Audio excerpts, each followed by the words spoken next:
बच्चों, हम लोग सेट का आज कुछ एग्जाम्पल देखेंगे। सेट बिल्डर फॉर्म को रजिस्टर फॉर्म में कन्वर्ट करेंगे, रजिस्टर फॉर्म को सेट बिल्डर फॉर्म में कन्वर्ट करेंगे, फिर एक्सरसाइज 1.1 पर डिस्कस करेंगे। ठीक है, सबसे पहला क्वेश्चन है right this set A equal to 1, 4, 9, 100 in this set builder form. देखिए इसमें क्या लिखा हुआ है, 1 है, 4 है, 9 है, 100 है। ये तो रजिस्टर फॉर्म में है क्योंकि ये कॉमा कॉमा से सेपरेट किया गया है मिडिल ब्रैकेट में, ब्रेसेस में, और इसको रजिस्टर फॉर्म में लिखा हुआ है, उसको सेट बिल्डर फॉर्म में गुण प्रकटीकरण विधि में या समुच्चय निर्माण विधि में लिखना है। ठीक है, अब 1 आप क्या देख रहे हैं, 1 मीन्स दिख रहा है, 1 को हम लोग 1 स्क्वायर कह सकते हैं, 4 को हम लोग 2 स्क्वायर कह सकते हैं, 9 को 3 स्क्वायर कह सकते हैं, दिख रहा है ना, 100 को 10 स्क्वायर कह सकते हैं। कुछ हमको प्रॉपर्टी दिख रहा है 1 स्क्वायर, 2 स्क्वायर, 3 स्क्वायर से लेके 10 स्क्वायर तक। ठीक है, तो मुझे तो प्रॉपर्टी तो पता चल गया, गुण तो कॉमन प्रॉपर्टी तो पता चल गया। तो इसको हम लोग सेट बिल्डर फॉर्म में, ऐसा नहीं है कि सेट बिल्डर फॉर्म में एक ही तरीके से लिख सकते हैं, इसीलिए मैं आप लोगों को दिखा दी हूँ। कोई बच्चा ये भी लिख सकता है, ये भी लिख सकता है, ये भी लिख सकता है, ये भी लिख सकता है, क्योंकि मेन मेरा मोटिव जो होना चाहिए, कलेक्शन चेंज नहीं हुआ। कलेक्शन तो यही है 1, 4, 9 से लेके 100 तक। बट कोई कहेगा कि x such that x is a square of natural numbers less than 11। ये क्या है, प्राकृत संख्याओं का 11 से छोटी, मतलब 1 से तो प्राकृत संख्याएं स्टार्ट होती है, और 10 तो 11 से छोटी है ना, तो 11 से छोटी प्राकृत संख्याओं का वर्ग है x such that x 11 से छोटी प्राकृत संख्याओं का वर्ग है। कोई बच्चे ये लिखे, बिल्कुल सही है, ये इस सेट का मीनिंग यही हुआ। ठीक है, कोई कहेंगे नहीं हम 11 से छोटी क्यों लिखे, यदि हम कह दें 10 तक की प्राकृत संख्याओं का वर्ग है। बिल्कुल सही है, 10 तक की प्राकृत संख्याएं तो 1 से लेके 1, 2, 3, 4, 5, 6 से लेके 10 तक होती है। तो यदि कोई लिख दे x such that x is a square of natural numbers up to 10, x 10 तक की प्राकृत संख्याओं का वर्ग है, तो भी सही है, ये भी सही है, ये भी सही है। ये दोनों सेट जो है कलेक्शन तो आखिर यही है ना, 1, 4 से लेके 100 तक। कोई कहे नहीं, हम ऐसा लिख देते हैं x such that x equal to n square. ये लैंग्वेज भी लिखा, और ये थोड़ा सा मैथमेटिकली थोड़ा स्ट्रॉन्ग आता है। ठीक है, इसका मैथमेटिक्स थोड़ा सा लैंग्वेज से ज़्यादा मैथमेटिक्स पर पकड़ है। वो कहा नहीं, हम ऐसे लिखेंगे x such that x equal to n square, फिर n belongs to n, x equal to n square है ना, जहाँ n का अवयव है, नेचुरल नंबर का अवयव है, और कहाँ से कहाँ तक है, 1 से लेके 10 तक। तो 1 से लेके 10 तक का ये यदि चीज नहीं लिखते तो फिर गलत हो जाता। तब तो बच्चे कोई कहते 1.1, 1 से लेके 10 तक तो 1.1 भी है, 1.1 का स्क्वायर भी हो जाएगा, इसीलिए n बिलोंग्स टू n लिखना भी जरूरी है। और हम लोग सेट बिल्डर फॉर्म में बताए थे कि कुछ एक प्रॉपर्टी या प्रॉपर्टीज को, तो यहाँ पे देखिए ना, ये प्रॉपर्टी सारी प्रॉपर्टीज को सेटिस्फाई कर रहा है ना, तो 2 प्रॉपर्टी हो गई ना, प्रॉपर्टीज हो गई। तो इसीलिए n belongs to n and 1 less than equal to n less than equal to 10।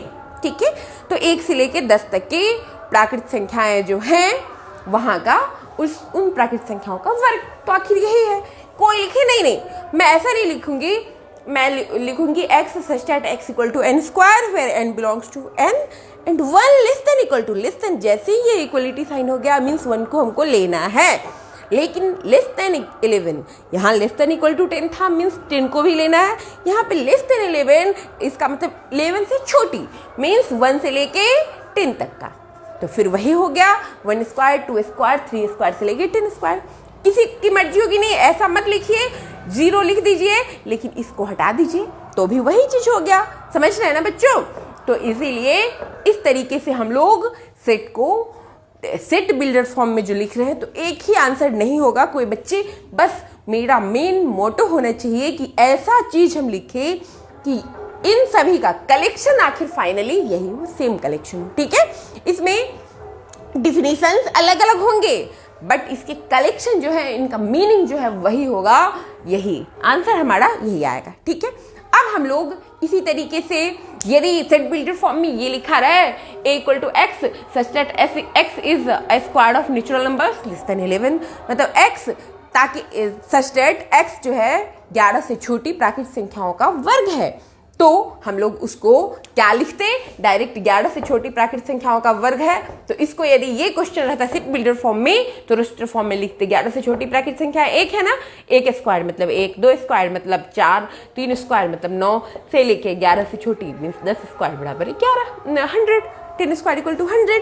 तो इस तरीके से हम लोग रोस्टर फॉर्म को टेबुलर फॉर्म में, टेबुलर फॉर्म को रोस्टर फॉर्म में कन्वर्ट कर सकते हैं। अब हम लोग 1.1 पे चलेंगे।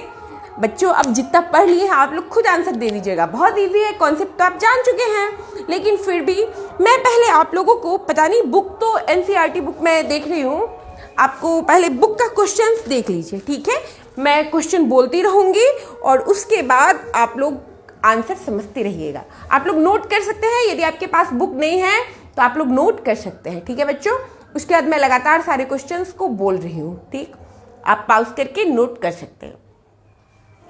पहला क्वेश्चन है, जे अक्षर से प्रारंभ होने वाले वर्ष के सभी महीनों का संग्रह, ठीक है। जे अक्षर से प्रारंभ होने वाले वर्ष के सभी महीनों का संग्रह। बच्चों कौन कौन से महीने हैं जे अक्षर से प्रारंभ होने वाले वर्ष के सभी महीने? जनवरी है, फिर जून है, और कौन कौन से हैं? जुलाई है, तो 3 महीने हो गए ना।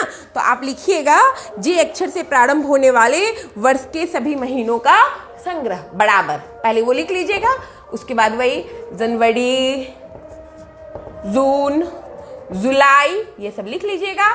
तो अब इसमें क्वेश्चन है कि कौन से समुच्चय हैं, कौन से नहीं, उत्तर का औचित्य दीजिए। तो पहले तो आप ऐसे लिख लीजिएगा, जे अक्षर से प्रारंभ होने वाले वर्ष के सभी महीनों का संग्रह बराबर जनवरी, जून एंड जुलाई।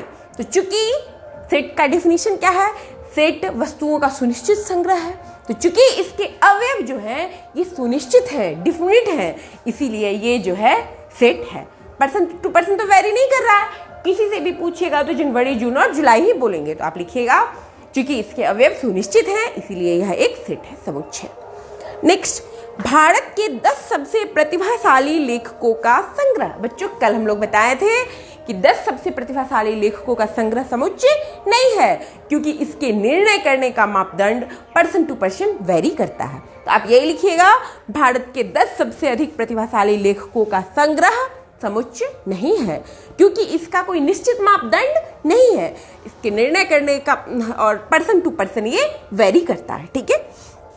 अब इस तरीके से विश्व के सर्वश्रेष्ठ 11 बल्लेबाजों का संग्रह, ये भी बच्चों विश्व के सर्वश्रेष्ठ 11 बल्लेबाजों का संग्रह लिखिएगा समुच्चय नहीं है, क्योंकि यह सुपरिभाषित नहीं है। इसका निर्णय करने का मापदंड एक व्यक्ति से दूसरे व्यक्तियों के लिए भिन्न भिन्न हो सकता है। समझ रहे हैं बच्चों?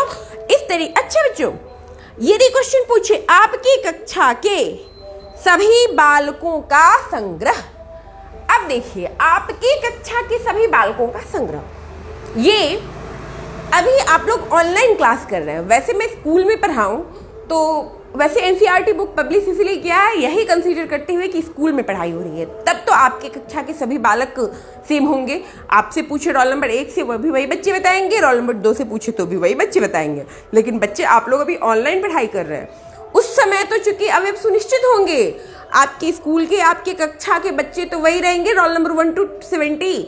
लेकिन अभी आप लोग ऑनलाइन पढ़ रहे हैं, हो सकता है सब अलग अलग स्टूडेंट स्कूल के स्टूडेंट पढ़ रहे होंगे, तो ऐसी परिस्थिति में आप अलग अलग बच्चों का नाम बताइएगा, दूसरे स्टूडेंट अलग अलग बताएंगे। इसीलिए एग्जाम में तो आप लोग एनसीईआरटी जो फॉलो कर रही है वो इसको कंसीडर कर रही है कि आपके क्लास के बच्चों का संग्रह है, आपके क्लास के बच्चों का।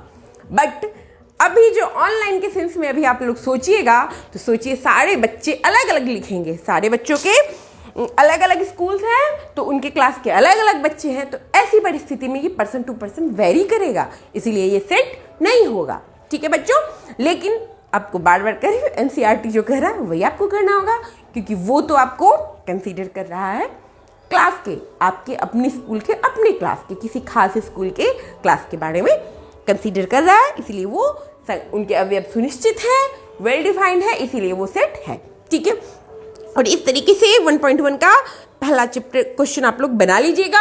वैसे भी बच्चे आप कॉन्सेप्ट जब समझ चुके तो मैं पहले ही बता चुकी हूँ कि बहुत सारे ऐप्स हैं, एनसीईआरटी भी बहुत सारे ऐप्स डेवलप कर चुकी है जिसमें सिस्टमैटिक सारे एक्सरसाइज के आंसर हिंदी में भी इंग्लिश में भी अवेलेबल हैं। तो आपका मेन मोटिव समझना होना चाहिए और समझ लीजिएगा तो क्वेश्चन तो बना ही लीजिएगा। मैं आगे वैसे भी मुझे 3 महीने में कंप्लीट करवाना है, मैं शॉर्टकट में ही चलूँगी और मैं बता रही हूँ कोई दिक्कत होगी तो आपके पास मैं सारा कुछ समझा ही दूंगी ताकि आपको दिक्कत ना हो।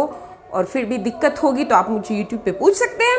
अदरवाइज आप एनसीईआरटी का जो ऐप डेवलप की है, एनसीईआरटी का खुद का भी आप प्ले स्टोर से जाके डाउनलोड कीजिएगा, सारा आंसर उसमें रहता है, आप नोट कर सकते हैं। क्योंकि समझ तो अभी आप कॉन्सेप्ट तो यहीं पे समझ रहे हैं। थैंक यू बच्चों।